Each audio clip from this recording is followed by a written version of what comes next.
All right, welcome everyone to what I can't believe is our sixth USRC annual general meeting. My name's Ian Kazin. I'm the chair of the steering committee. I'll get things started, and we got lots of other folks to hear from today. So let's dive into it. I'm going to go over kind of the state of the association from my perspective, and then Sandra will take over, talk about things from the uh, executive director perspective.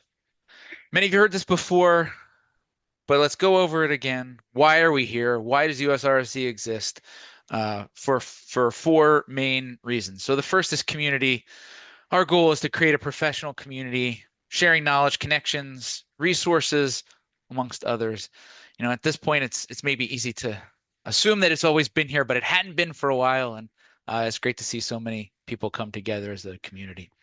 Advocacy is something we're doing more of and more of, that is promoting RSE's impact on research, highlighting the value that RSEs serve in the broader research ecosystem, providing resources, so access to information, material, supporting individuals, groups, institutions, organizations that want to have RSEs represented in their organizations, or help individuals along with their career. And DEI, so actively promoting, encouraging, and improving opportunities, not just within USRSE, but within the broader uh, research software engineering community. Been growing rather dramatically. As I said, we've had six AGMs starting in 2020, with just there were really a few hundred people around then. Now we're over 3,500 members. Super exciting to see this continued growth as more and more people join, come into the profession, and USRSE being a international clearinghouse. So as you can see, most of our members are in the U.S. Don't have to be. We allow folks to join from all over, realizing there's lots of other RSE associations, but we welcome everyone, though most of what we do is in the U.S. If we zoom in a little bit, we can see some larger concentrations and a growing number of local regional RSE groups popping up, also active in Slack. If you see a yellow dot near you, take a look, or if you don't, maybe you could start one. So there's lots to the community. Obviously, I'm sure you all know we've got a website that has lots of things there. One of which I want to point out is the job board. If you have jobs coming, or if you're looking, it's a great place to be. We want to keep that going. Annual newsletter. Shout out to Tanashi, who's keeping things going and chock full of really great content. Super active Slack. It's where everything happens. Monthly community calls, lots of different events and outreach, and social media. I put YouTube and LinkedIn on here, but also Blue Sky, Mastodon. We're kind of all over. Um, these aren't new, but worth mentioning because I think they are really terrific resources that are useful for various different stages. We talked about different careers, so whether getting things started in a group setting within academia, getting started your organization, or maybe helping other people understand students' early careers. What is a research software engineer, um, and what does it mean to have a career in research software engineering? So, for those who've been around a while, you know that when things got started, uh, we pretty much had no money. We were fully volunteer. Not a whole lot was happening, except people kept coming and coming and coming and showing up. And then 2 years ago, we received this really transformative grant from Sloan Foundation to kick things, kickstart things, and really take it to another level. So I'll just go over them really briefly because unfortunately the grant is ending at the end of the year. So we won't be able to sustain everything, but it's got things started in a way that really would not have been possible without this. So we were able to hire staff, so a part-time executive director. We had a full-time community manager for about a year. When she left, we decided that we weren't really going to be able to continue that position. So we haven't refilled it. It got things started with the conference, and the conference seems like it's going to be able to be sustainable. It wouldn't have been possible without being able to sign contracts and get things going with this initial grant. Community funds, which talk more about that in a minute, and some awards to recognize the folks who are doing really wonderful things in our community and for the community. Also got some DEI consulting, got a code of conduct response training going for the volunteers who manage that for us. Outreach and swag, so we could go to conferences and raise awareness, not just of USRSE, but of what RCs do in general. And then some of the things that happen behind the scenes to just keep us alive and running. So as I said, that's ending, but not everything that it started. So how does USRC fit? I know sometimes this is confusing. It's unclear. We're not our own 501c3 nonprofit. We are a project within Community Initiatives. Community Initiatives is a fiscal sponsor whose nonprofit business model, I guess if you want to call it, is that it bestows its nonprofit status upon its sponsored projects. So we are one of many, and in some ways it's lots more than a bank account, which is part of it, but they do the grant support, the legal services. They do taxes for us. We don't have to do that. Certain types of insurance. Big one is it lets us hire staff so we can actually have an employee at this point who's dedicated to USRSE. And for that, we give 10% of our revenue. For those of us that are trying to run this, that seems like a bargain to not have to do some of these things that they do for us. So uh, that's the fiscal sponsorship in terms of how USRC works. USRC as a steering committee of 9 elected community members, and mentioned we have a halftime executive director, Sandra Gasing, who you'll hear from plenty very soon, who is our staff of one half. She was a founding member, part of the steering committee, and since stepped down, which so the steering committee's roles here is provide general oversight to the organization. Uh, in terms of community initiatives, our fiscal sponsor, there are some formalities, so there are some kind of legal responsibilities that come with being part of the steering committee as community initiatives defines it. As I mentioned, Sandra was a founding member. When she became the executive director, she stepped down and we filled the seat. This is a leadership team between the steering committee and executive director. So really, it joins almost all the meetings, just as a non-voting member when that's pertinent. Responsibilities from a steering committee perspective, we make sure to ensure alignment to the mission, establish some high-level goals around the viability, sustainability, prioritize activities. When there was more than a staff of one, it was providing some high-level guidance, but now it's really just partnering with Sandra, the executive director. As I mentioned, we have some fiscal responsibility within community initiatives. But in the end, look, we're active community members, enthusiastic enablers, and trying to grow and sustain this wonderful organization. So remind everyone, voting opens today, I believe, maybe right after this or very soon, for the next 2-year terms of the steering committee elections.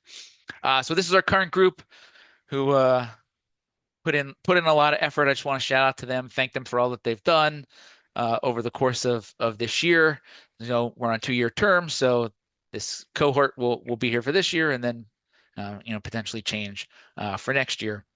So shout out to everyone on this group, but also we wouldn't be here without the contributions of everyone on the steering committee who came before.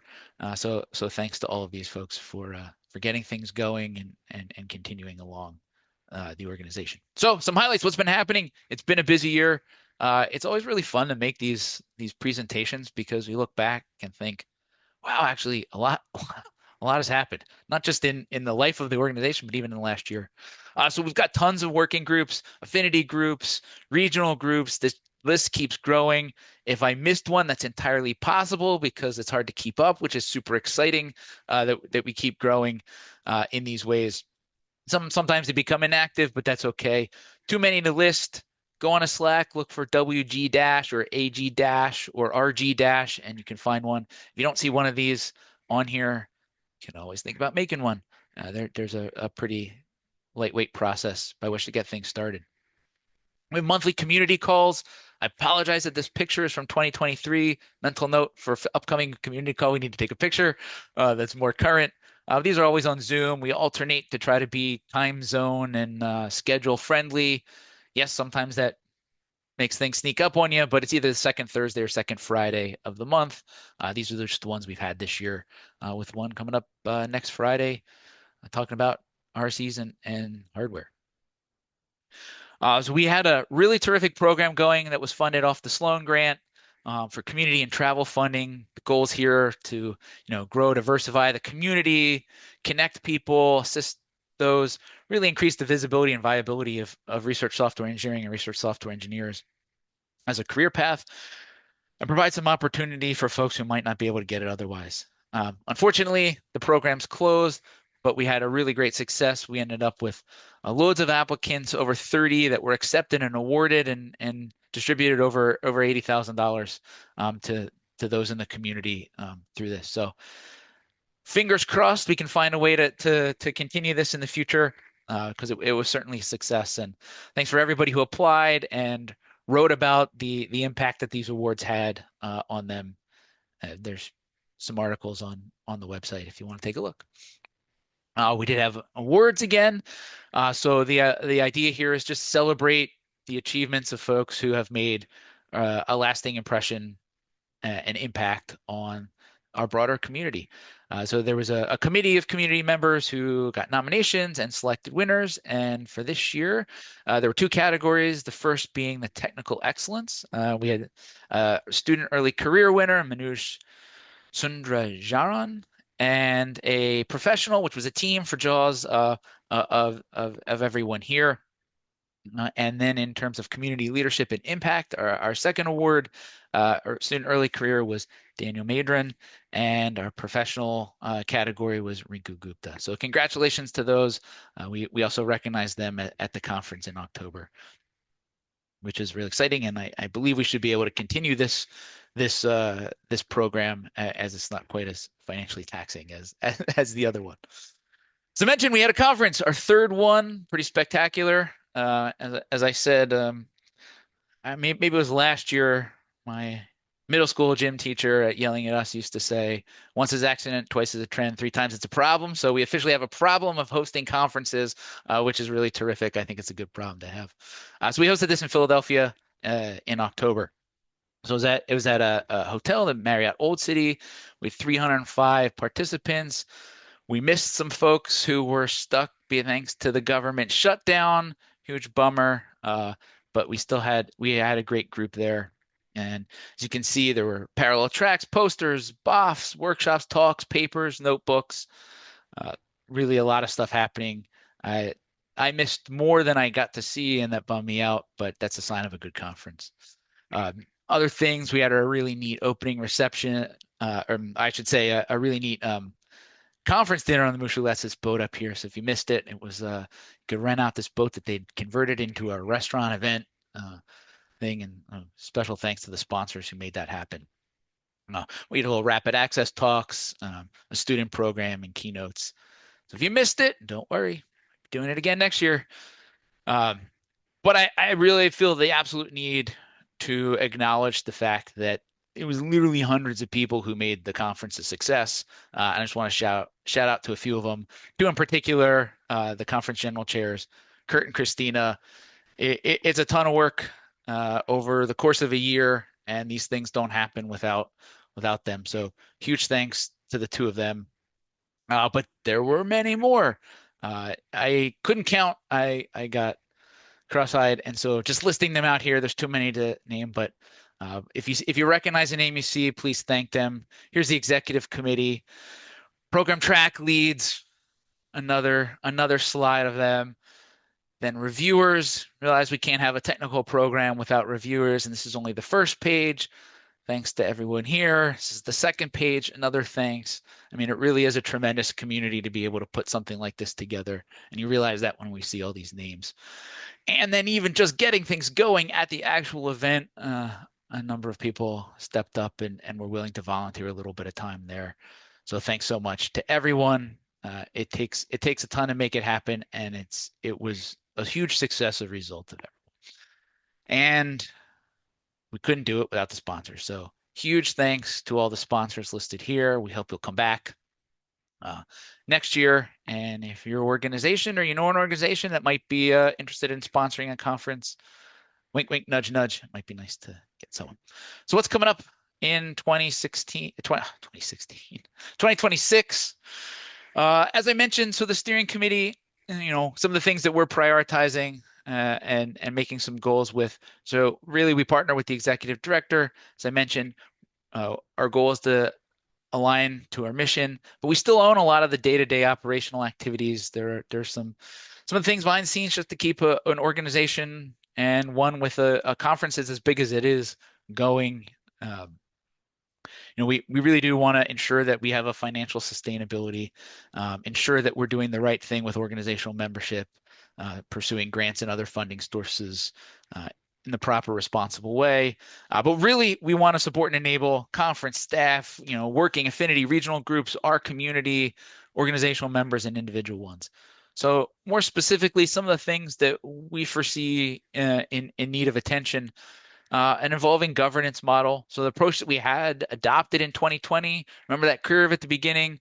We had less than 300 people at the time. We didn't have any money. We didn't have any staff. So we didn't have a fiscal sponsor. So some of these things have forced the conversation about and how does this how do we govern things as the organization matures? Sustaining the conference and establishing just again a long-term budget with prioritizing the right kind of fundraising approaches. Look, these might change. New steering committees come in. That's the idea. Working groups are kind of the heartbeat of the organization, can feed back up through us, and obviously any feedback from members about what we should or shouldn't be doing, and the direction the organization can go in. We're always open to hear that.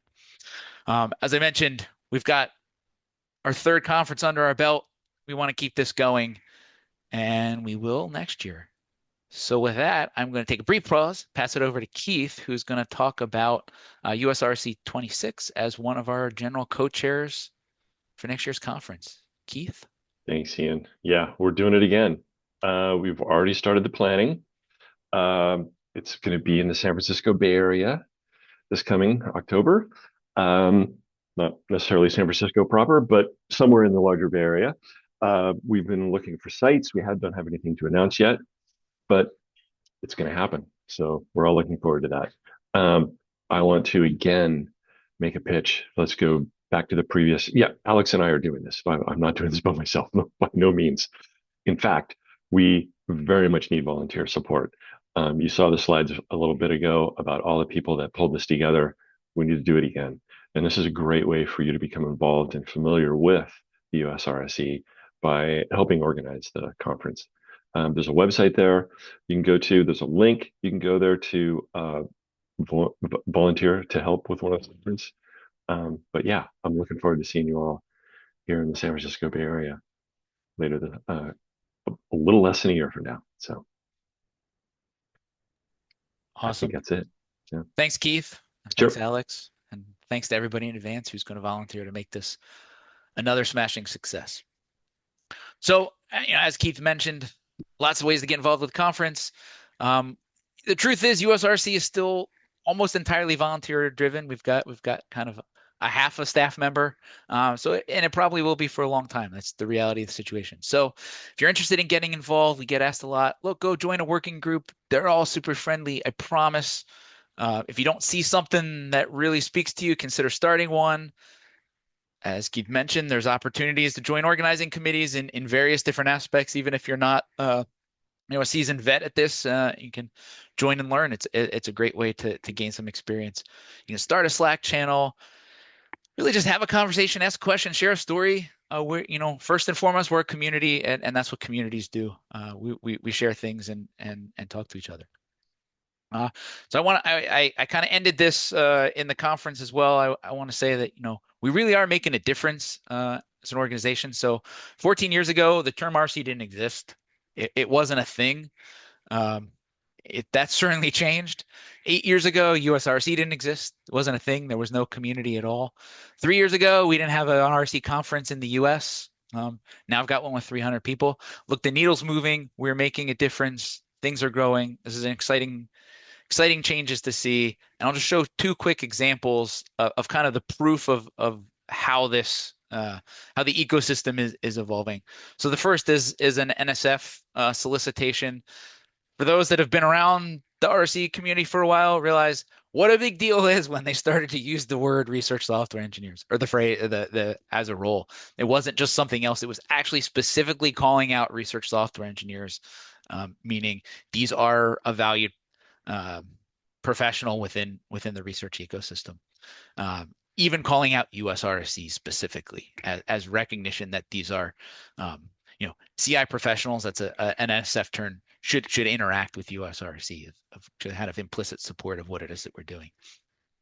Then NIH went one step further and put out a solicitation specifically for research software engineers and how they contribute to research. So you're right, encourage the development of stable career opportunities for exceptional RSEs. Super exciting to see this. Like this is exactly what we're fighting for as an organization, and really my hope is this is just the beginning. So too many people to thank. Let me see. Yes, I'm over time. So to keep on schedule, I'll go through these real quick. Thanks to Sandra, all the steering committee members, past and present, who really made this what it is. The working group chairs and members doing amazing things. Everybody who makes this place inviting, inclusive, worthwhile. Every time you put a like or a thumbs up when somebody does something like that, that contributes here too. Everybody who community involved in the community calls, the conference, as I mentioned, just a huge effort every year. It's amazing to see. But even everybody who shows up, everybody who submits something to it is contributing in some way.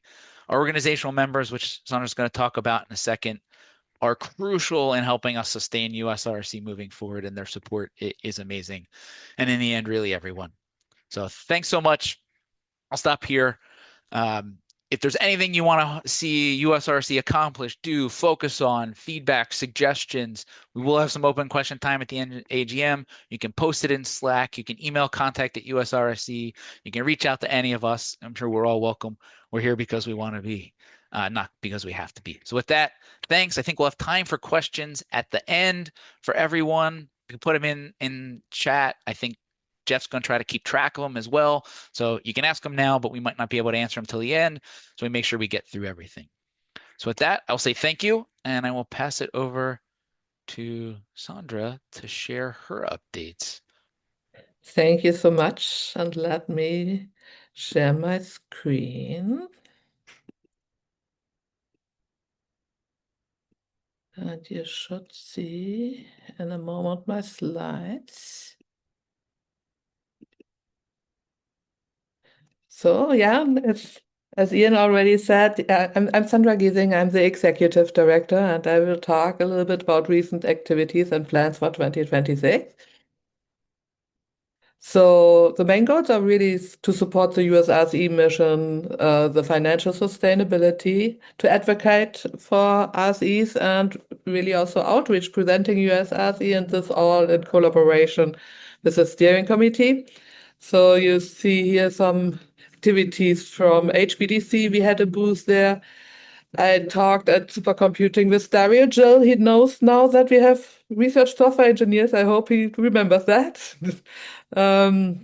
We had a nice focus group at supercomputing also about AI and the RSE workplace, and a little bit of also then happy hour, not really happy hour, but it felt like happy hour in that room. We had a really cool room at the Four Seasons, the Top Golf, and they made it already a Christmas theme. So we had first the focus group and then social hour. And that is me at the booth at supercomputing on the left. So financial sustainability this year. So we got a new grant, and Ian talked already about it. So that started in December for the next 2 years, and the first one did end. And we have a Schmidt Science grant in collaboration with the Academic Data Science Alliance, understanding AI impact on research software engineering. And we got Schmidt Sciences support for the conference, and we have the organizational membership. So I will talk more about the organizations and the benefits. So just briefly also, so if you want to get involved maybe in looking at the report we are working on and everything. So we're looking at understanding AI impact on research software engineering, because AI won't go away. And it definitely influences how we work and also our place. So in this, we were at several different events. Supercomputing, we had the focus group. We were at US-RSE, we had above. At the RSE-Con in the UK, we had above. And so that is here one example where we did a Mentimeter. So when you hear AI and research software engineering, what's your gut reaction? So most of the people said curious but cautious, which I understand. And so we had this experience with most of the meetings that it's really there's cautious optimism across all events. So really excited and curious. Neutral responses formed the middle block. People are using AI but still evaluating its role. And smaller but meaningful groups expressed frustration, annoyance, or saw AI as overhyped. So the overall trend is more optimism and realism, and most participants accept that there is a growing importance of AI. And why I'm bringing this up, this will be one of our next steps next year to see what as US-RSE we can do to help organizations, to help RSEs, the community, to deal with the topic Gen AI. So yeah, I'm taking care of financial sustainability and contributing to community building.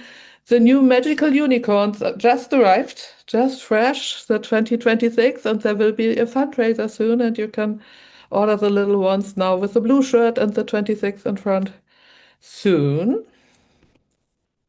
So advocacy, so NSF, DOE, so you have seen already the examples that Ian showed, and also DOE uses also the term research software engineer. Alfred P. Sloan Foundation, also Schmidt Sciences is interested in research software engineering. So we are still working on the application to get research software engineer into the database for professions. And we are also advocating with the federal government. I will say a little bit more about that. And with OECD, the Committee for Scientific and Technology Policy, this is a picture where it was an in-person and virtual workshop where I talked them in the room and with the online participants. So there was a Washington, D.C. fly-in March this year, 2025. So I talked with five more the offices of senators and governors, and really talk about why it's important to have research software engineer and bring really also the term to them. And it was really a good experience. So the first one I started with was Richard Durbin and his assistant. Um, so I did not talk with any of the senators or governors themselves. They were all very busy. But they had their staff, and she was like, "Oh, research software engineers. Yes, my brother is one." So that was really. So I did run into open doors there. That this is a really important community and something to support with career path. So then we had this workshop in September. If we talk about advocacy, and it was really the focus on research software and open science. And OECD has 38 nations which are part of the organization in Europe, the Americas, and the Pacific. So they're really looking into research software now. That was the first workshop they had about research software and building an open data work.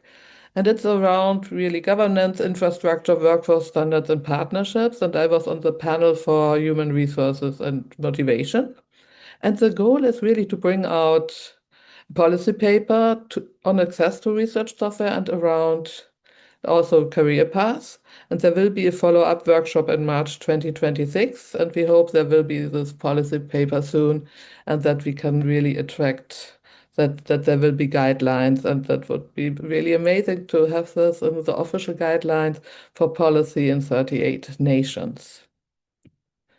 So we did a webinar series which reached the world, and we reached more than 900 K-12 students. So we had with a live program.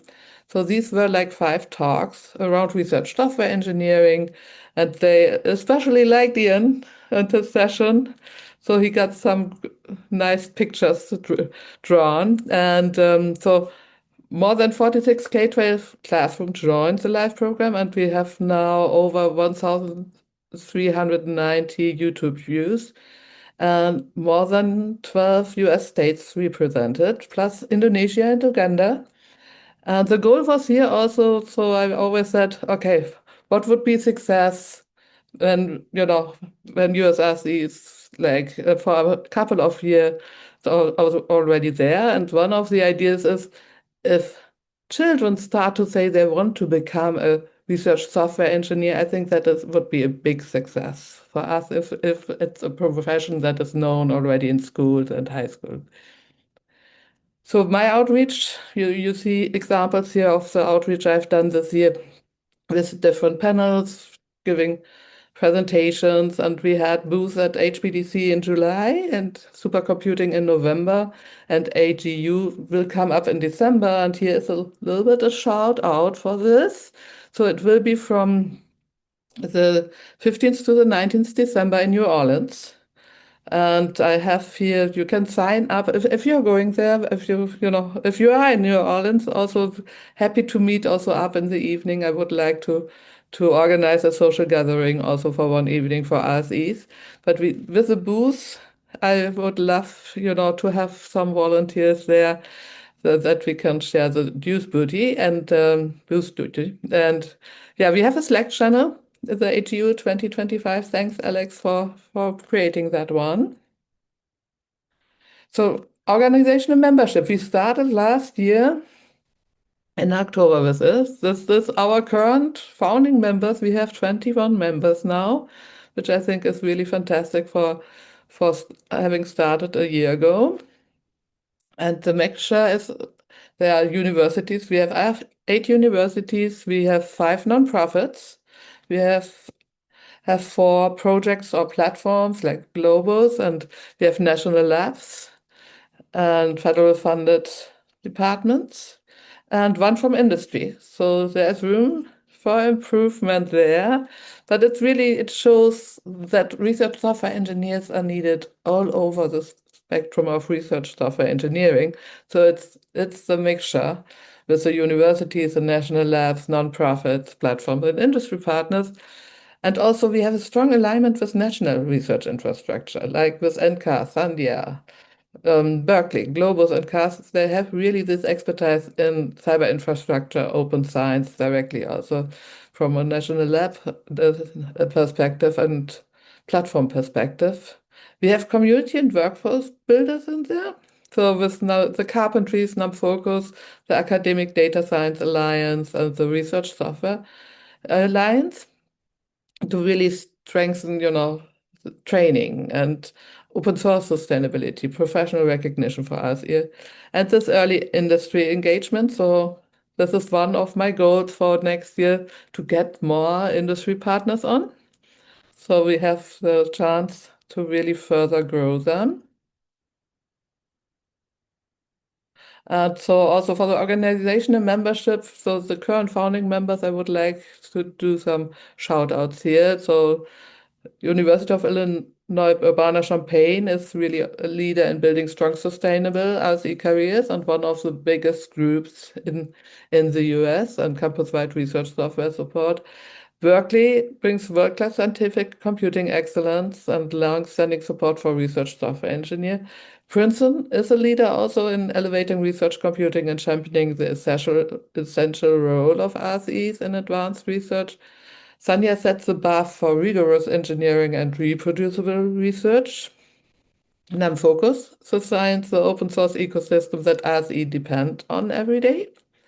CAST, the Coalition for Academic Scientific Computation, which includes a lot of high-performance computing centers from university. There has been really a pillar of the US cyber infrastructure and a strong advocate for the RSE profession. The Carpentries train the next generation of researchers and RSE in computational research practices. So Notre Dame, the Center for Research Computing, is a model for embedding RSE deeply into campus research workflows and to have a career path for them. Purdue, the Rosen Center for Advanced Computing demonstrates how scalable research computing thrives when strong RSE teams are part of the foundation. So they have also a large RSE team, as Notre Dame has too. NCAR is a leader in community-driven scientific software and a natural partner for RSE nationwide. The Pasteur Institute, ISI, brings really innovative international research software perspective into the US RSE community. Indiana University has been a long-time leader in cyber infrastructure and empowering RSEs at scale. And Globus transform how research data moves and is shared and empowers RSE and researchers everywhere. So the Academic Data Science Alliance, and I made a small mistake. They have a new name. They are the Academic Data Science Alliance and AI.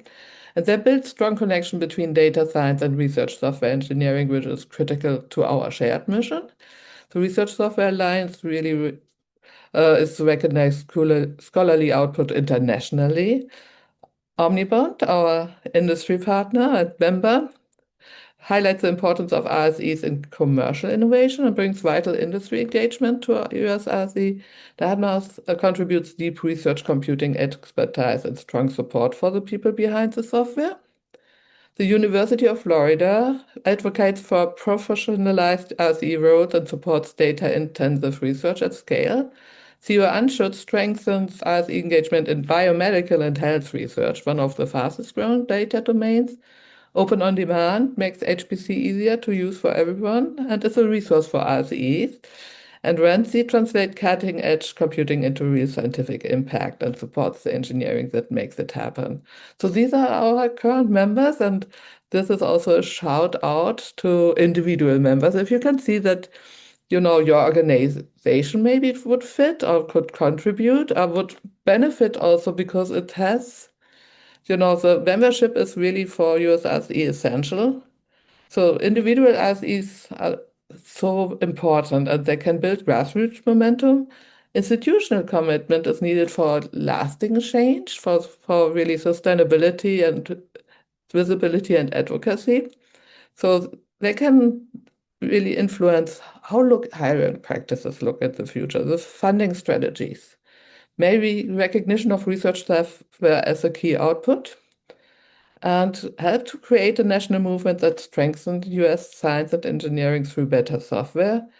And it gives financial support for staff and key activities. So that is the advantage for US RSE and for the community and for individual members being recognized by organizations that there needs to be a community and career path. So the benefits for the member organization, is to establish the organization as a leader in the field. So with working together with US RSE, so they can influence and have member-only access to the US RSE executive director, me, and the steering committee and 3 monthly meetings. That sounded. Every 3 months we have meetings with by invitation only. It helps with the talent pipeline to work together with USRSE and to have featured interest on the job board. The annual conference and monthly community calls, they really provide networking and we can share resources. We share resources like the one Ian did show. So we have the organization's logos on the USRSE website and newsletters, and we feature them also at meetings like this, like the AGM. So the recognition at the annual conference, there's opportunities for engagement with the community, and it really builds, the institution can be part of building a national framework.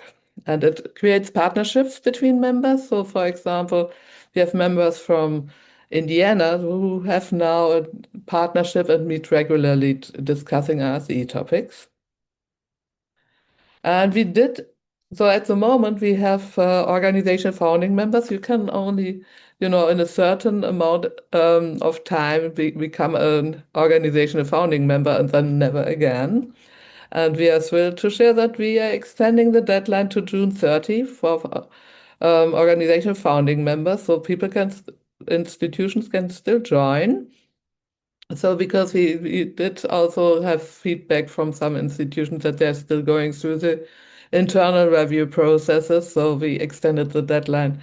And then, so there will be members for life. The logo will be always on the website from US-RSE. So the plans for 2026, so that is, Ian talked about some of them already, also directly what we are working together on to grow the individual and organizational membership, grow the US-RSE conference. So funding from leads from funding consulting.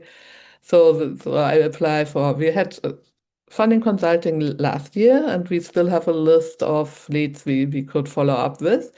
We yeah, we will do more advocacy with funding bodies, with federal and state government. The work with OECD will continue with the workshop in March. We will continue work on understanding the AI impact on research software engineering. We want to finish at the beginning of next year, then really the work with the US Department of Labor that research software engineer becomes an expression, a term. So a focus group with industry. So we plan to set that up to have more MOUs with more projects and initiatives and more outreach just to make more people aware. The overarching goals are really like from that stays the same. We want to change academic culture, that research software engineers are really integrated and have career paths and have incentives, and that as a community we provide a welcoming and sustainable environment and keep also the grassroots character, because half a position of a executive director cannot do what all this fantastic thriving community can do. With that, I stop here and stop sharing and give it to Miranda. One moment, let me get my screen up. So we are going to start first with updates from our working groups. So as I'm getting this screen sharing going, our working groups are intended exactly as they sound. They're groups of people who get together and work on some sort of shared vision for something. We have a bunch of them across the USRSE, including a testing working group, code review, and whatnot. So what we have during our AGM every year is an opportunity for our working group chairs to come and share with all of you and talk about what it is that they've been doing this year, their plans for the next year. I have randomized the order, so I don't necessarily even know what order these go in, so we'll just go in whatever order we show up. It looks like we're starting with user experience. So Mary and/or Hannah, are you online? Yeah, I'm online. I'm Mary. Um, so excited to talk about the user experience working group. I'm the new co-chair along with Hannah, who has been a co-chair for quite a long time, thanks to Drew Payne, who just gave us 2 great years of service.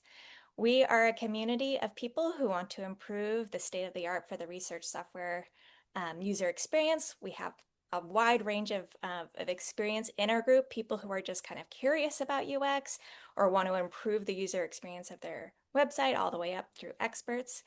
We really encourage anybody to join us to learn about and promote UX practices, what we're up to. Anyone can bring any sort of question, a project, maybe you're working on something and you want some feedback on the user experience design of it. Just come on by. We'd love to have you. We have both formal and informal training events. We're collecting UX resources. So if you're interested in seeing what sort of resources that people are recommending, it's a great place for that. We have a white paper on promoting UX. And then we also have a member directory where you can find help and experts and collaborators and all that sort of thing. We meet on the third Thursday at 2 p.m. Eastern. No meeting in December. Our next one is in January. And you can find us on Slack. Thank you so much. Thank you. All right, our next one is our DEI working group. Alex or Lance? Hi, I'm Alex, one of the chairs of the Diversity, Equity, and Inclusion Working Group, along with Lance Parsons. And so over the this was one of the first working groups that I think we had here at the USRC. And over the past few years, we've been working on a bunch of various things, including coming up with our DEI mission statement, which you can read online. We have been doing some media club discussion groups where we talk about various things related to research, software engineering, and DEI. We've been doing some celebratory uh, recognition events where we post blogs about various people. And we're also hoping in the next year, working with Mary, who's at US or UC Santa Cruz, on what we're calling, or what they call Wikiathon, where we're hoping to get some of these people who might not have a presence on Wikipedia actually involved or actually on Wikipedia. And we're hoping that our blog posts that we've been doing over these last couple of years can be a helpful way to get them the recognition. And our meetings are generally on the second Wednesday of every month. The next one will be next week, December 10th at 3 p.m. Eastern or 12 p.m. Pacific. And if you have any questions about any of the working group, feel free to reach out to Lance or myself. We have obviously the Slack channel, and then I just posted the website on the Zoom there. Thank you. Then I think I Thank you. may be doing the next one. Nope. Yes. Maybe code review? Yes. I am, yes. Okay. So also one of the chairs of the code review working group, along with Jeff Carver and Abby Roloffs. And we here are have been trying to grab the community of those who are interested in code review. So I'm sure a lot of us are working on code review in some capacity. And if you're interested in joining, either to hear how others have been performing code review effectively in their institutions or at their in their positions, if you have experience that you'd like to share that you think would benefit other RSCs in the community, or if you're just interested in code reviews in general, we're planning on uh, grabbing more materials and such to help share with the community on best practices, specifically revolving around research software engineering. And we recently started some demos that we have been recording about code review or self-reviews and such. Um, as Jeff just shared, our link to the website is there. One of the code review demos that we've done so far, I'm also sharing in the chat there. And our next meeting is going to be also on Wednesday, December 10th, at 1 p.m. Eastern or 10 Pacific. So hope to see everybody there. Thank you. All right, education and training working group. That's me. So, hi, I'm Jeff Carver. I co-chair this group with Lauren Milliken. And this is also one of the older working groups that's been around for a long time. The goal here is to support education and training in various aspects of RSEs and contribute to establishing a more formal career path. So, in the past, we have done a few things. We've got an online set of materials and RSE skill sets. The main thing we've done over the last few years is hosted several technical talks and tutorials in the seminar series, which is linked from our webpage, which we'll post the link in chat here shortly. Most of those, we have videos posted. There's a few we're still working on the final videos, so if you want to go back and look at those, they're available. Currently, what we're working on, in addition to continuing that seminar series, is trying to develop a white paper or a series of white papers to talk about the idea of RSE certifications and training plans and things like that to either do something formal through RSE or help organizations that may want to create certificates or paths in their own program. So that's what we're working on. If you're interested in education and training, we'd love to have you join us. You can see the links there on the webpage. Our meetings are on the first Monday of the month at 1 o'clock Eastern. So we've already had our meeting for this month. And in January, since that's so early, we decided that we're going to do the second Monday, but in general, it will be the first Monday of the month. So you can find the information there and contact us if you have questions or are interested. Thank you. Thank you. Oh, hey, this one's mine. Hello, I'm going to put on my different hat now. For those who don't know me, or maybe this is the first time you've ever actually seen me in real life, I forgot to really introduce myself. Hi, I'm Miranda Munt. I'm on the steering committee, but I am also the co-chair for the group management working group. This is the group that organizes all of the other groups. We hate our name because group management working group is a terrible name, and we are aware of it. But in order to make you all feel happier, I have a joke for you. What's the difference between a research prototype and production code? Answer, one RSE at halftime, 6 months, and an entirely new architecture. Ha ha ha ha ha. Okay, but the group management working group, we're the group that's in charge of doing things like reviewing applications for regional groups, affinity groups, and working groups. So we keep the process alive. We're the ones who created the process of how to create one to begin with, and we make sure that we try to hold quarterly meetings. We really don't hold them quarterly. It's maybe like twice a year with the working group leads and other group leads. We also organize the working group fair or the group fair at the conferences. This year, we added more direct support for our regional groups. So before they were kind of, a little bit hidden under affinity groups. They are still counted as an affinity group, but they have their own heading. They have their own process now. And this year, we have a bunch of new affinity groups and regional groups. So we've got the R group, the Resilient Data and Software Futures. And in terms of regional groups, huge explosion here. Indiana, North Carolina, Austin, the Bay Area, New York City, and St. Louis Metro. All of these are new regional groups. If you're near any of those and you haven't heard that there is one of these groups, go and look on the Slack because all of them start with RG dash. You'll be able to find any of those. The affinity groups start with AG dash, and all the working groups start with WG dash. Makes it easy for you to find those channels so that you can get involved. You're more than welcome to come help me and David Nicholson just talking about group management in general. If you really like all that sort of process stuff, totally fine. If you don't, we understand. And if you have suggestions for a new group name, we'd love it. Thank you. Moving on. RSE Empowerment in the National Labs.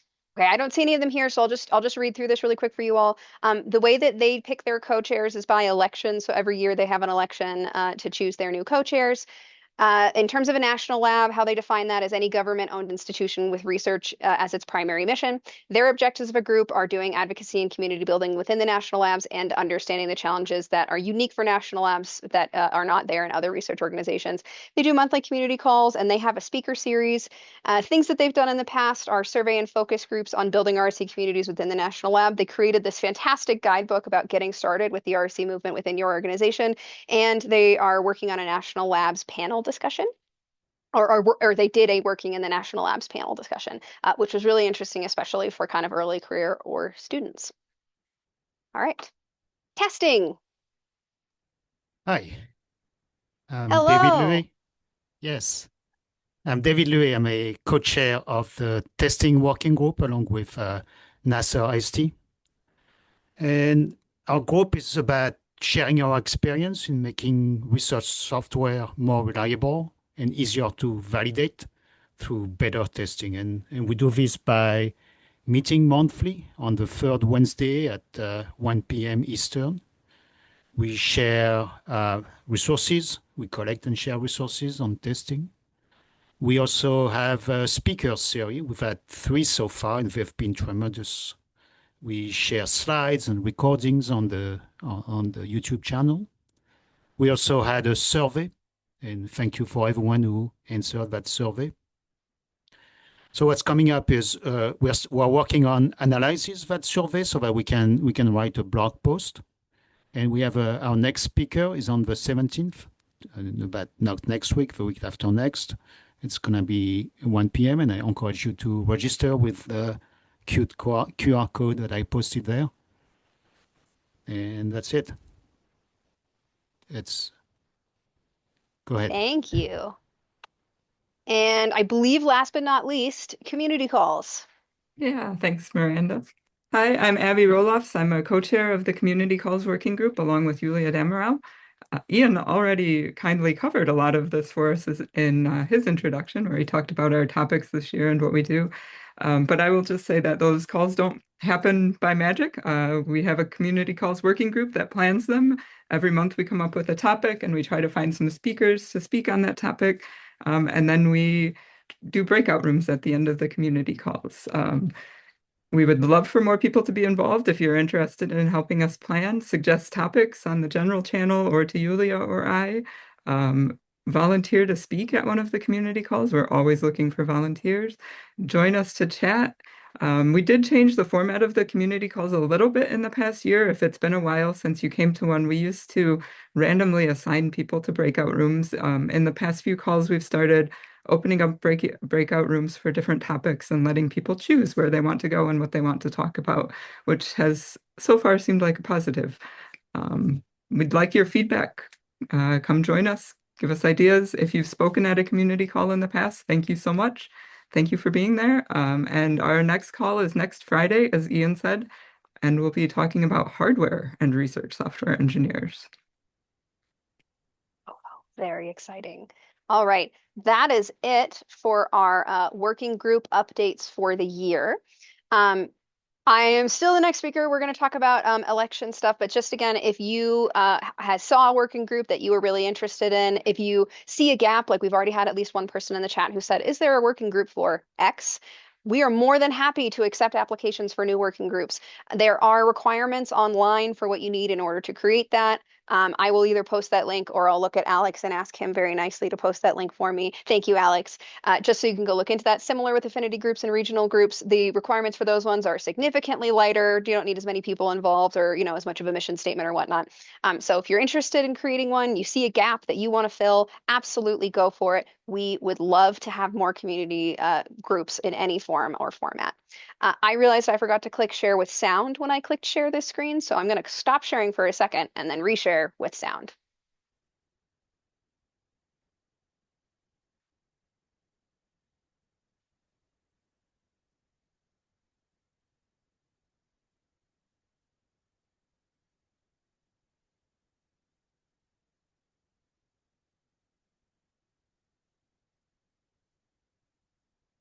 Oop.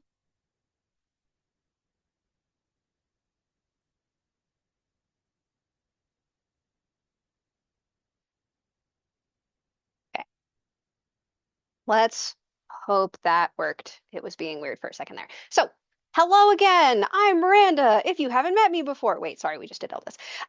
Every year, the USRC has steering committee elections where we want to hear from all of you, the members of USRC, to help pick the next set of leaders, the next set of steering committees. They're set in 2 different cycles. So 1 year, 4 people are up for election, or 4 spots are open for election. 1 year, 5 spots are open for election. We're in the year of 5. So this year, there are 5 spots open, and we have a list of candidates that are available for people to vote for. The way that this works is that at the end of the annual general meeting, if you had registered and joined USRC before, and this year it was November 14th, you will be sent an email from Election Buddy that will give you all the information that you need to vote for your favorite candidates. It's a ranked voting system, so you don't just pick one. You get to pick, rank between 1 and 5, the ones that you want to see lead here in the steering committee. Each of these terms is for 2 years, so anybody that you vote for this year will start in 2026 and go in through the end of 2027.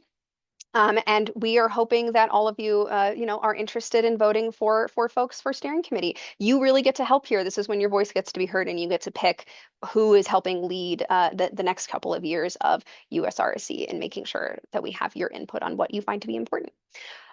Every year, though, we ask our steering committee candidates to make short video recordings to tell us about them, what they see for USRC, and I have generated a random order, and I'm going to hope that the sound is sharing correctly. My random order starts with Keith. If this doesn't work and my sound doesn't work, Cordero, I might have to have you share, okay? But we're going to see. So let me know if you can hear this.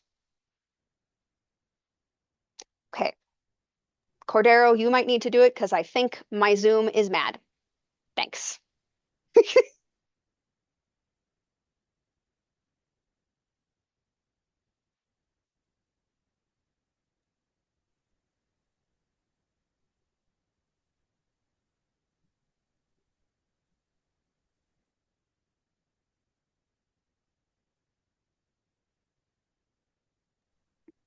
Cordero, if you're talking, you're muted.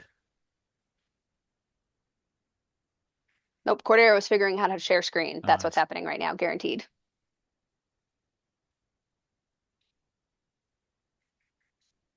Cannot hear you, Cordero. There we go. Can you hear me now? Yes. Okay, perfect. Yes, I had a hard reset on my machine, so I may have to leave Zoom and then hop back on in order to share. So just give me a moment. Do you want me to try me to do that since I'm after you anyways? Yes, please, Julia. Can you send me just the link to the videos? Yep, sent it to you. Sorry, everybody. Zoom does not like my computer very much. Much like Teams doesn't like other people's computers, Zoom doesn't like mine.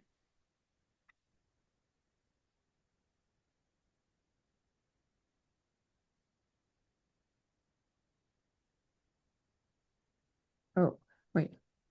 The request. Oh, I'm on the wrong account. Never mind. All right.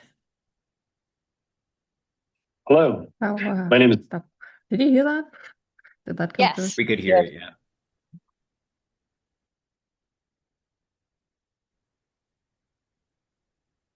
All right. Let's see.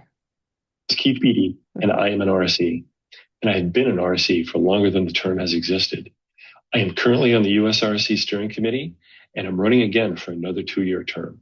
I currently lead a small group of RSEs at Lawrence Berkeley National Lab, and either currently or have in the past worked alongside physicists building neutrino and WIMP detectors, chemicists writing carbon capture process systems engineering models, automating microscopes for biologists studying the fruit fly genome, and countless other projects that desperately needed some practical software engineering experience. Before that, I worked in industry in the early web startup days in San Francisco. This gives me a solid background on the experience of being an RSE, both the good and bad, what needs to be promoted about our role, and who it needs to be promoted to. As a member of the steering committee, I've been involved in the International Council of RSE Associations, talking about the common or unique challenges across different national RSE organizations. I've helped run the election for previous steering committee elections. I am currently one of the general co-chairs organizing our next US-RSE 26 conference here in the San Francisco Bay Area.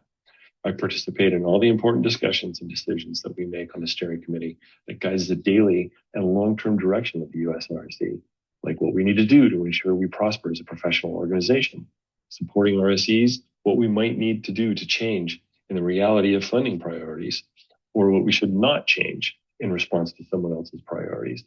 I am passionate about being an RSE and know what it feels like to be considered a second-class citizen in a scientific mission. I've been at a national lab now for over 23 years and have built deep relationships with many people inside and outside the lab who support RSEs.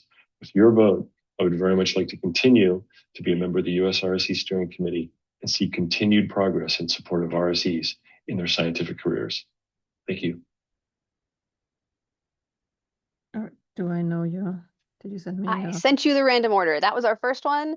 All right. What am I doing? Penguin, where are you? Hi, everyone. Here's a challenge for you. Can you spot the RSE here who actually don't know they are RSEs? They hide like superheroes with separate identities. They are one programmer, that Dave person, or the student who maintained our code repository. My name is Peng Shan, a senior research software engineer at the National Center for Supercomputing Applications at UIUC, and I live with a separate identity for years, doing RSE work without even knowing the term existed. To me, joining NCSA means I finally found the backbone to build research software together. That led me to US-RSE, which has grown from 20 members in 2018 to over 3,000 today. While many people are still doing RSE work without knowing we exist. That's why I'm running for the steering committee today, to bridge this visibility gap. I have really enjoyed contributing to US-RSE so far. I served as the vice chair for US-RSE 25 and tutorial chair for US-RSE 24 to improve conference experience. I champion research software internationalization through conference talks and help students and new engineers as a panelist. I also manage US-RSE's social media presence to help isolated engineers discover our community. Looking ahead, I have two key priorities. First, grow our social media presence to reach hidden RSEs. I see how the right content can transform awareness, and I will develop social media campaigns that help engineers in different fields recognize that they are doing RSE work and belong with us. Second, building bridges with related communities. I will strengthen connections with research computing, digital libraries, and international RSE groups. I will help to tap US-RSE into entire new networks and amplify our influence on funding and recognition. Together, these efforts will transform how research software engineers are discovered, valued, and supported. Thank you for listening. If elected, I will work to ensure every RSE can find and connect with our family. Let's make US-RSE impossible to miss. I hope to earn your vote, and I'm excited to grow US-RSE together. Next is Ian. I was asked to make it full screen, so let me try this. Do you still see it? Okay. Looks good. 7 years ago, US-RSE was just an idea. Today, it's a thriving national organization helping to shape the future of research software engineers and research software engineering in this country. And we're only getting started. My name is Ian Kazin. I'm the Senior Director of Research Software Engineering at Princeton University, and I've had the great privilege of serving as chair of the US-RSE Steering Committee since its inception. From drafting our mission statement and governance model, to serving as PI on the Sloan Foundation grant that enabled us to hire staff and launch our conference series, I've been deeply involved in every stage of US-RSE's growth. Over the past 2 years, we've gone from an all-volunteer effort to a nationally visible organization paid staff, expanded programming, and a growing advocacy presence. We've hosted 3 successful workshops, built new initiatives, and perhaps most importantly, created a platform for RSEs to connect, learn, and grow. Seeing people come together and become this thriving community has been one of the most rewarding experiences of my career. But we've remained at an inflection point, one that if we navigate well, I think we will, US-RSE will continue to thrive for years to come. If re-elected, I plan to focus and prioritize 4 key areas. First, ensuring our long-term financial sustainability. Second, supporting our incredible volunteers. Third, strengthening our conference series and ensuring that it continues on. Fourth, expanding our advocacy efforts. I'm going to do all this while taking great care to preserve the grassroots, community-first spirit that's at the core of US-RSE and what makes it so special. I'm proud of what we built together, and I believe the best is yet to come. Let's keep pushing forward and make US-RSE a permanent fixture in the national research ecosystem. I hope you vote for me so we can continue this journey together. Thank you. And Primus.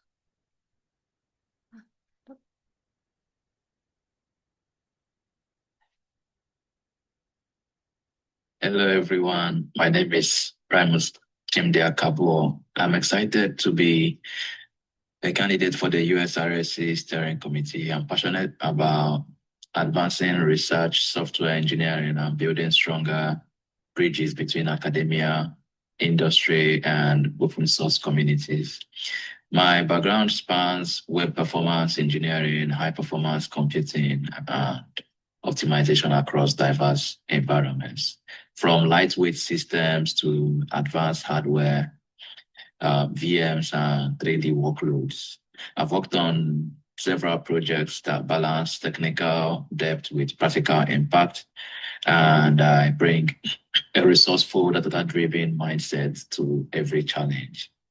I've also navigated complex professional and academic pathways, including collaborative projects where code ownership have been in question. These experiences have taught me how to balance immediate technical needs with long-term strategic goals. My contribution on the steering committee will be in 3 ways. Community growth, where we'll be looking for opportunities to expand our community, especially for early career RSEs and fostering mentorship. Technical excellence will be the next way, where we'll be promoting best practices in performance, reproducibility, and sustainability. Strategic advocacy, where we'll ensure RSEs are recognized as essential contributors to research and innovation. Now, I believe the strength of USRSE lies in collaboration and shared vision, and I'll be honored to help shape that future with you. Thank you for considering my candidacy.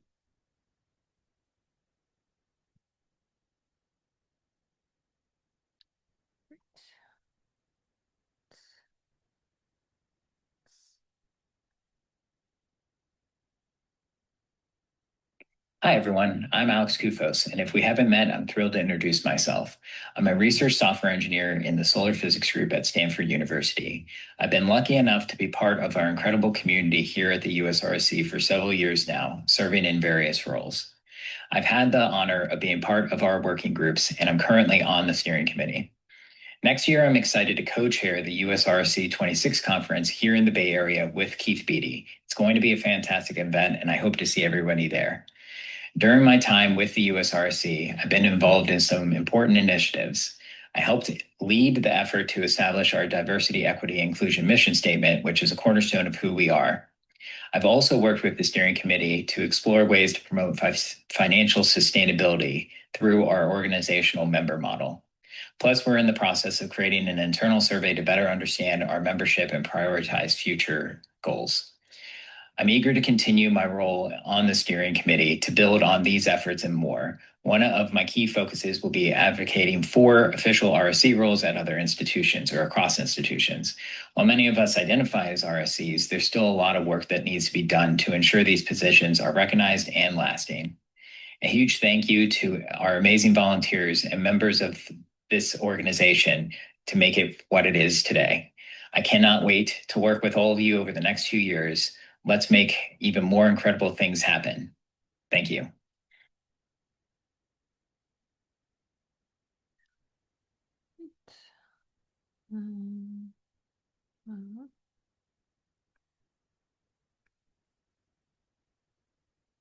Hi, I'm Abrar. I'm a PhD student at University of Toledo, Ohio, and I'm running for the steering committee. Um, and I know the exact question that you have in your mind, that why a student is running for the steering committee alongside all these professionals, but that's exactly why I'm running. So here's what I see. Students have been a big part of the USRSE landscape in the recent years. They volunteer at conferences, present research, build RSE tools in their labs, especially grad students. So, but when we're setting priorities for what an RSE means, who's representing them, and what they're actually going through. So I'll have my peers come to me and ask, how do I become an RSE? What does that even mean? And what jobs do I apply for? So US RSE should answer those questions. And then we need someone on the steering committee who's living through that transition right now. And as a student candidate, I think I have the real-time insights. So I'm navigating this right now.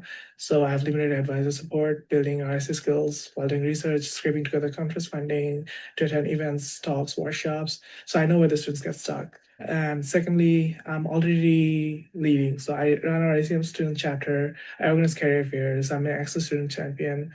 I mentored an undergrad student to through research work, which culminated in a conference application. I organized workshop for high schoolers to teach parallel computing. So I'm doing community work that USRSE needs, just on a university scale, and I'm ready to level up. So, and I also represent what USRSE needs to need: small, regional, first generation, international students, underrepresented students who had to build his network from zero. So all I want to say by concluding is that USRSE needs to be the organization I wish I existed when I started. So just vote for the student perspective. Thank you. Right. Abby.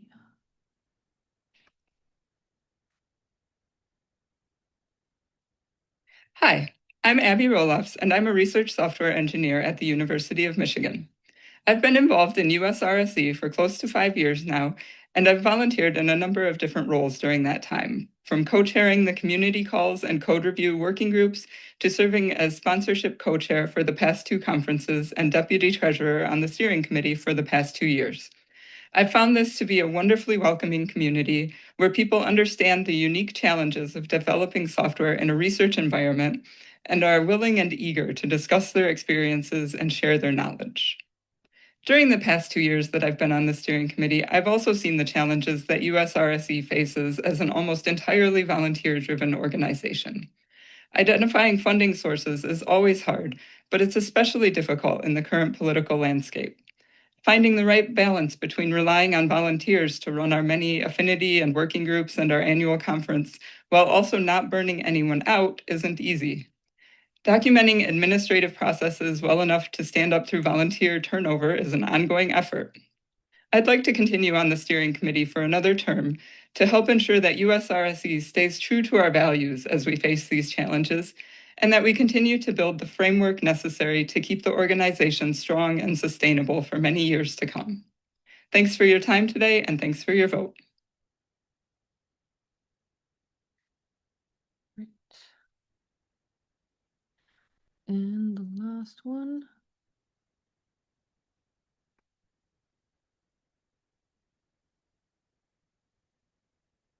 Hi, my name is Jeff Carver. I'm a professor of computer science at the University of Alabama with research focused in software engineering, specifically human factors. As a member of the US-RSE Steering Committee since its inception, I've been honored to help steer the organization from a fledgling idea discussed among a small group of visionaries to an organization with over 3,000 members that now has financial sponsorship, an executive director, and an annual conference.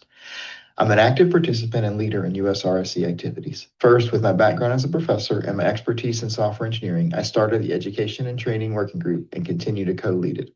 I also helped start and co-lead the Code Review Working Group. In addition, I've held many roles on the steering committee and currently serve as the vice chair and representative to the International RSE Survey effort. I co-lead the Community and Travel Funds effort, where we have reviewed over 80 proposals and funded approximately 30 of them. And finally, I worked with other steering committee members to obtain 2 rounds of funding from the Sloan Foundation to support the organization. For the last 20 years, I've conducted extensive research on research software and RSEs. I study how RSEs can effectively use software engineering practices to improve the quality and sustainability of their software. Some of the topics that I study include peer code review, software testing, and software security. This longstanding research program has given me insight into the development of research software and its challenges. I'm also the editor-in-chief of IEEE Computing and Science and Engineering, where I started a new department focused specifically on research software engineering and recruited editors to manage it.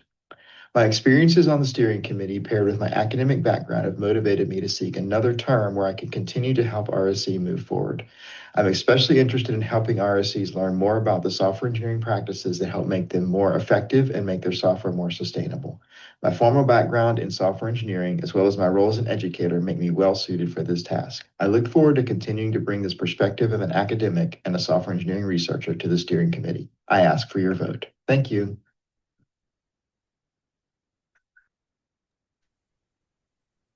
Right. Thank you, Yulia. Welcome.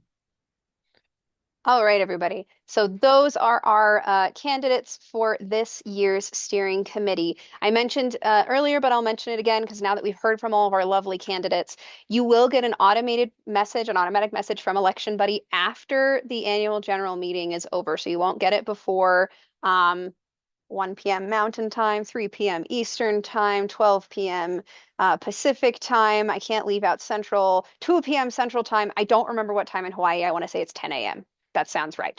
Hawaii time. So you will get it after this AGM is over. You will have 1 week. It is open until 11:59 p.m. Hawaii time next Thursday. So 1 week to cast your vote. It's a ranking system.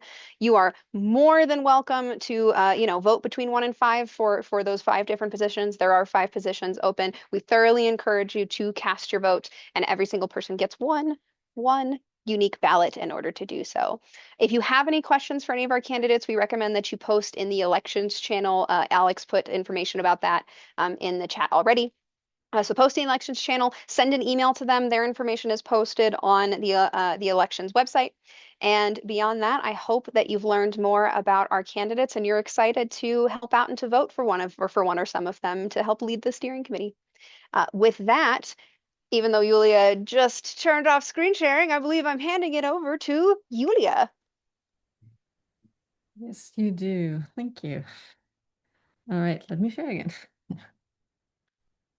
All right. Okay. Can you see my slides?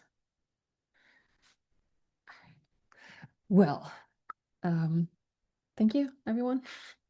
I'm going to talk to you for a couple of minutes about the finance side of US-RSE. I am the treasurer of US-RSE, and Abby is the deputy treasurer.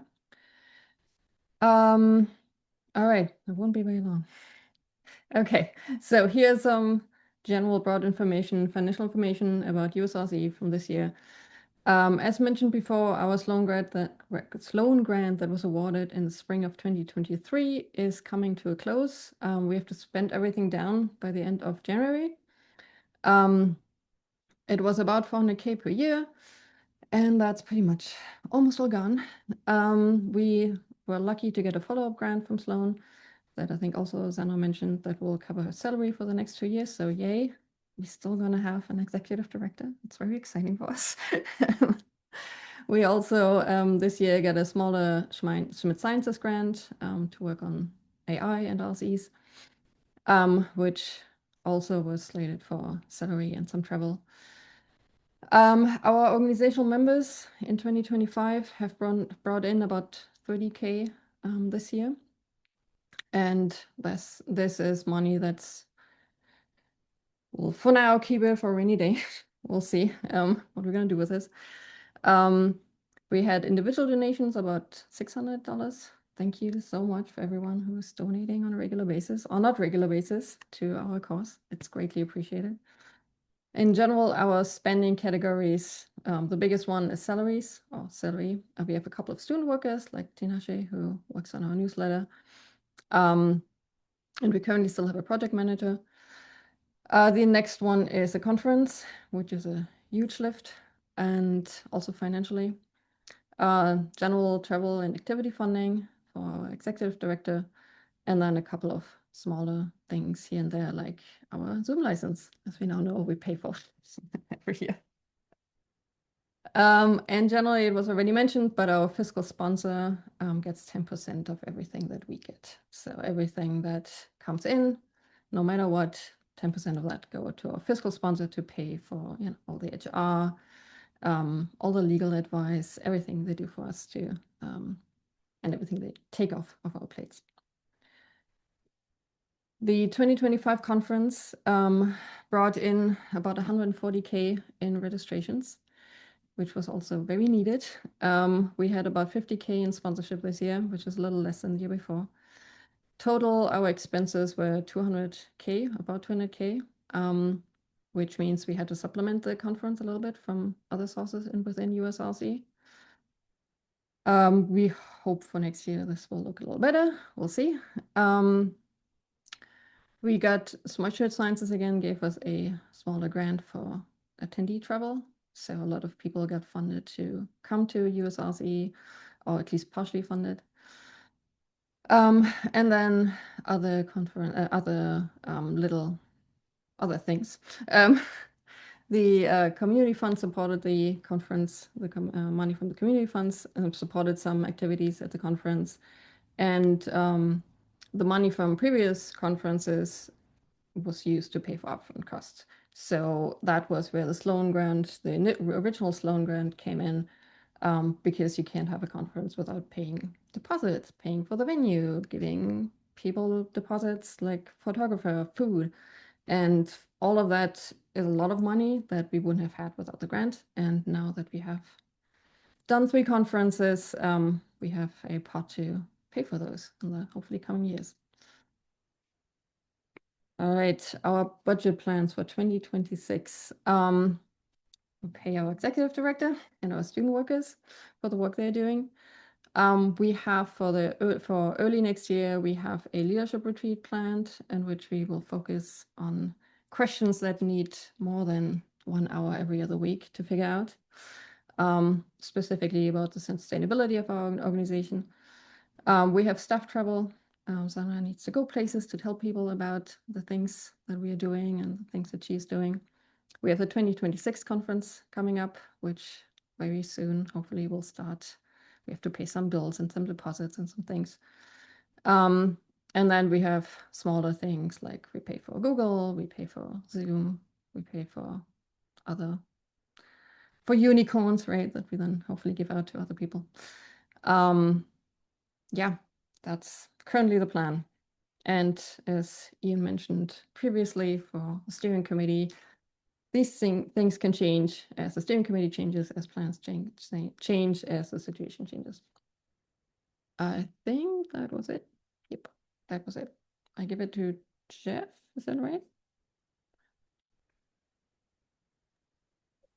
Yes, I think that's right. So we have some time left now. I think the only thing left is just open discussion or any Q&A. I haven't seen anything go through the chat that looks like it hasn't been answered, but if anybody has any questions or topics they'd like to bring up to Sandra or the steering committee, now's the time. I guess you can either type it in chat and I can read it, or you can raise your hand and we can call on you. So I'll give a few minutes and see if anyone has questions they want to bring up. Yeah, go ahead, Penguin. Hi, I'm Peng Yishan. So again, thank you everyone for doing such awesome work. It's truly amazing to see what we have achieved for USRC this year. I do have a quick question about the outreach working group. As I went through, it seems like this working group is not active, and I'm really interested in doing some outreach activities, after triathlon for USRC. So what's the status of this working group, and are we, decide to continue this awesome outreach activity? I'm so glad you asked. So the outreach working group was led by me and Josh Tevez. Josh ended up, Josh's wife got pregnant. He ended up being very busy being a new parent, and I got very busy being the general co-chair for USRSE 24. So we didn't have anybody who stepped up to take the place of us as co-lead, so it is currently inactive. It can be re-energized as long as there are two people who are interested in co-leading it. So I hear you are one. If you can find a second person that can help us easily move it back into the active state, and then you can continue the great and lovely work of outreach. That being said, if you want to do USRC outreach, you don't have to do it through that working group. You can do it any which way you want. But if you would like to reinvigorate that, please do. Just reach out to me and or David Nicholson. If you and one other person both want to take over the chair roles for that for that working group. That's awesome. Thank you so much. It's a great working group, and I hope to continue with this. Thank you. And I see one volunteer in the chat who is more than happy to help you with it. So woohoo! Woohoo! Yeah, let's talk. Awesome. Thank you. Great, thanks. Other questions or topics to bring up?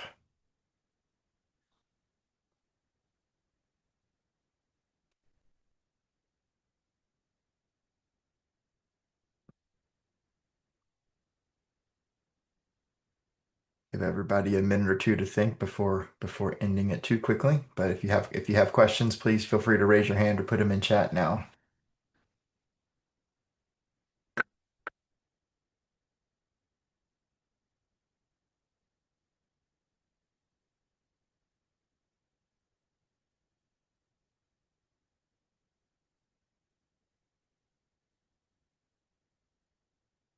All right, not seeing anyone jump in. I don't want to keep us here staring at each other too long. So unless anybody wants to jump in really quickly before I turn it back over to Ian to close, you know where to reach the steering committee and the community on Slack. So if you have questions you didn't want to ask today, or questions about the election, we've had the link for that posted as well. Feel free to ask those questions or pose those things on Slack. Most of us are there and trying to respond to things as quickly as we can. So with that, I'll turn it back, I think, to Ian to close us out and say any last words. Great. Thanks, Jeff. Thanks, everyone, for participating, all the steering committee candidates, all the volunteers, pretty much everybody who is speaking except Sandra is a volunteer here, and we couldn't be where we are. We wouldn't be where we are without everyone contributing, big, small, little, everything in between. So, I just want to say thanks again. It really is amazing to see where we've come at the end of the year. Tis the time of the year where you look back and think, wow, we really did accomplish a whole lot together as a community. So with that, I will wish everyone a really terrific 2026. Hope we see you all on Slack, at conferences, at community calls and other events. And thanks for coming out today. And as others have said, please vote in the elections, share with USRSE, with your friends, colleagues, organizations, spread the word. That's what we're here to do. And thanks again for coming out. Bye, everyone.